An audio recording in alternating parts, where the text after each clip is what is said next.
Vamos dar prosseguimento ao nosso curso de psicoteologia com mais uma palestra complementar que tem por título Codependência ou Dependência Emocional, quando o amor vira prisão.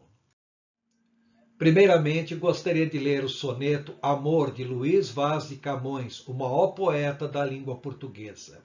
Ele diz: Amor é um fogo que arde sem se ver, é ferida que dói e não se sente, é um contentamento descontente, é dor que desatina sem doer, é um não querer mais que bem querer, é um andar solitário entre a gente, é nunca contentar-se e contente, é um cuidar que ganha em se perder, é querer estar preso por vontade, é servir a quem vence, o vencedor, é ter com quem nos mata, lealdade. Mas como causar pode seu favor nos corações humanos amizades, se tão contrário a si mesmo é o amor? Bom, vamos falar alguma coisa sobre codependência. O texto que nós vamos ler agora foi tirado do site da IBAB. Diz: nós, codependentes, vivemos em função de outras pessoas, as quais queremos controlar e dominar. Tudo para obter reconhecimento e aceitação como forma de compensar nossa falta de amor próprio. Emocionalmente dependentes dos outros, passamos a viver a vida do outro, perdendo totalmente nossa própria identidade. Não percebemos que muitas vezes nossos desejos e até nossos sonhos não são nossos, mas da outra pessoa a quem estamos tentando controlar. Acreditamos que somos responsáveis pela felicidade dos outros. Somos o Salvador, dispostos a resolver os problemas dos outros. E como carecemos de limites, constantemente invadimos o outro com orientações e conselhos que, na verdade, passam a ser imposições. Desconhecemos nossos próprios sentimentos, sacrificamos-nos pelo outro, sempre dizendo para nós mesmos: temos muito medo de ficar sozinhos, da rejeição e do abandono, fazendo de tudo para sermos aceitos, reconhecidos e amados pelos outros. Extraído do site da ibap.com.br. Vamos primeiramente definir o que é codependência, o COD, também chamado de dependência emocional, DE, ou dependência afetiva, DA. Bom, codependência é a necessidade psicológica de estar subordinado a outra pessoa, a quem se presta obediência, submissão e dependência emocional, afetiva, mental, comportamental, social, espiritual, existencial, etc. E de quem se busca aparente auxílio, ajuda e proteção.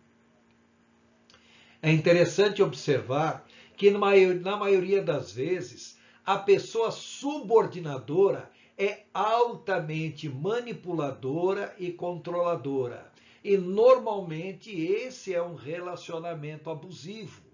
Mas, por outro lado, a própria pessoa subordinada também é manipuladora, também é controladora e ela se coloca voluntariamente nesse relacionamento abusivo, ainda que muitas vezes demonstre claramente que não está satisfeita com este relacionamento. O termo codependência foi criado em fins da década de 1970 em diversos centros em Minnesota, centros de tratamentos de alcoólicos anônimos e dependentes químicos anônimos. Ou seja, centros que trabalhavam os 12 passos de AA, Alcoólicos Anônimos, e os mesmos 12 passos de NA, Narcóticos Anônimos. Essa palavra codependência era empregada inicialmente para designar familiares envolvidos com pessoas alcoólicas e dependentes químicos, os quais desenvolviam, os codependentes, um padrão de vida disfuncional, ou seja, não saudável para si mesmos e incontrolável ao lidar com seus parentes alcoólicos e dependentes químicos. E, como consequência, os codependentes acabavam se tornando enfermos físicos, comportamentais, sociais e principalmente emocionais e afetivos, variando desde uma passividade permanente a uma agressividade extrema.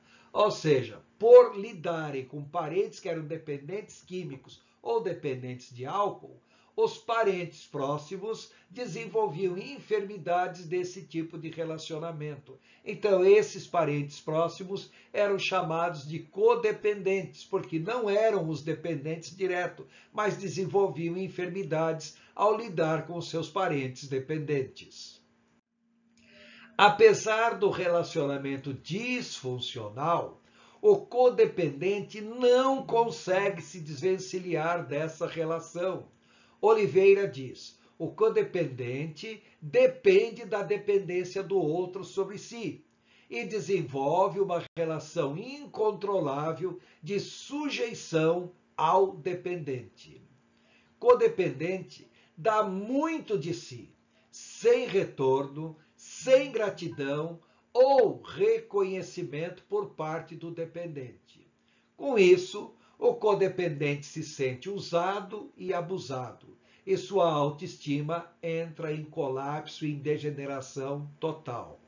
A pessoa codependente se sente fraca por sofrer tanto abuso e, por ironia, ao mesmo tempo se sente forte por conseguir suportar tudo isso, mesmo vendo que é um relacionamento extremamente desgastante. E o que é pior, a pessoa não consegue se desvencilhar desse tipo de relacionamento.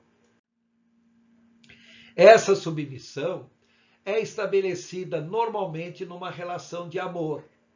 Mas outras emoções e sentimentos também podem estar envolvidas e normalmente estão, como medo, vergonha, culpa, ciúme, inveja, interesse, confusão emocional ou algum outro sentimento conflitante dominante. Ou seja, não é só a relação de amor, existem vários outros sentimentos ou emoções também envolvidos nesta relação. A pessoa não apenas perde sua autonomia, também perde sua maturidade e muitas vezes até sua personalidade. A pessoa tem o que nós chamamos de despersonalização. Ela não vive mais a sua vida, ela vive em função da vida do outro. Ela não mais consegue se ver como centro de alguma coisa. O centro da sua vida é a pessoa dependente da qual ela se tornou codependente. Nesse estado de submissão, a pessoa codependente não tem força, ou não tem interesse, ou não tem vontade de se desligar de alguém, ou de algo, ou até mesmo de algum hábito nocivo, vício, mania e assim por diante. Ou seja, a pessoa acaba se tornando dependente também do seu próprio comportamento disfuncional. O codependente, ele vive constantemente na busca de objetos de conforto. O codependente não se sente confortável e feliz e sempre busca alguém que o conforte. Normalmente é a pessoa que tem problema de personalidade sincrética ou personalidade dependente e busca algo, objetos, dinheiro, status, etc., ou mesmo comportamentos disfuncionais, como uso de remédios, bebidas, drogas, compulsões, manias, etc. Ou seja, busca algo que de alguma maneira lhe dê algum conforto. Nada disso de fato traz conforto, mas a pessoa sente necessidade psicológica com tais confortos para aliviar o estresse e o mal-estar em que vive constantemente. Com o tempo, a pessoa codependente perde o controle de si mesma e sobre seu objeto de conforto, subordinador, Em outras palavras, a pessoa não consegue entender, mas agora, de fato, ela é uma doente mesmo, que precisa de tratamento. Vamos ver, para que fique mais claro, alguns exemplos de casos de codependência para melhor assimilar o conceito. Primeiramente, mulher que vive em relacionamento opressivo pelo marido, mas não quer abandoná-lo, pois depende dele financeiramente.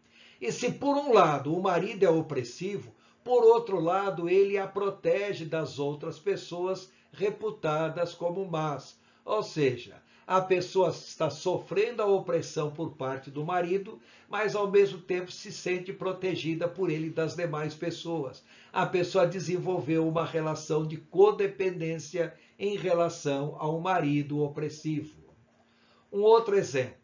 Mulher tinha pai alcoólatra e opressivo. Acaba se casando com um homem com comportamentos idênticos. Depois se divorcia e posteriormente se casa com outro homem com as mesmas características. Ela não consegue perceber que seu envolvimento com homens alcoólatras e abusivos é seu padrão comportamental e não dos outros. Na realidade, o problema não está nos outros que são alcoólatras. O problema está nela, que desenvolveu uma codependência de estar envolvida com homens que apresentam tal tipo de dependência. Um terceiro exemplo. A dona de casa zelosa de seu marido e filhos, a ponto de anular seus próprios sentimentos e necessidades pessoais. Ao mesmo tempo, reclama que eles não reconhecem seus esforços e seu zelo pela família. Coloca-se na condição de vítima sofredora, mas nada faz para mudar a situação. Um quarto exemplo. Pai e mãe de filhos usuários de drogas e comportamentos delinquentes. Os pais são explorados e abusados pelos filhos, envolvem-se em empréstimos para tirar os filhos da cadeia, pagar suas dívidas com traficantes, etc. Mas nada fazem para mudar essa situação, pois se consideram culpados pelos comportamentos disfuncionais dos filhos. Um quinto exemplo. Pessoa que vive presenteando os outros ou fazendo favores não pedidos como forma de conquistar aceitação, reconhecimento e amor dos outros. Na realidade, a pessoa codependente não vive a sua vida, e sim a vida dos outros. Poderíamos citar vários outros exemplos, sempre procurando mostrar como a pessoa codependente sempre existe para servir os outros. Pessoas que não vivem a sua própria vida, mas o servir aos outros, ao mesmo tempo elas se sentem oprimidas, se sentem cansadas, gostariam até que isso não acontecesse, mas na prática, nada fazem para realmente mudar esta situação. Vamos ver um exemplo bíblico de uma pessoa que tem comportamento típico de codependente, embora nós não possamos afirmar categoricamente que seja uma pessoa codependente. Vamos ver no Evangelho de Lucas, capítulo 10, verso 38 a 42. Caminhando Jesus e os seus discípulos chegaram a um povoado, onde certa mulher chamada Marta, a palavra Marta significa senhora, então ela é senhora de alguma coisa, então certa mulher chamada Marta o recebeu em sua casa. Maria, sua irmã, ficou sentada aos pés do Senhor, ouvindo a sua palavra. Marta, porém, estava ocupada com muito serviço, comportamento típico de pessoa codependente. E aproximando-se dele, perguntou: Senhor, não te importas que minha irmã tenha me deixado sozinha com o serviço? Dize-lhe que me ajude, ou seja, se ao mesmo tempo ela quer servir, ela não está satisfeita com servir, mas ela não consegue deixar a situação de servir. Respondeu o Senhor: Marta, Marta, você está preocupada e inquieta com muitas coisas. Todavia, apenas uma é necessária. Maria escolheu a boa parte, e esta não lhe será tirada.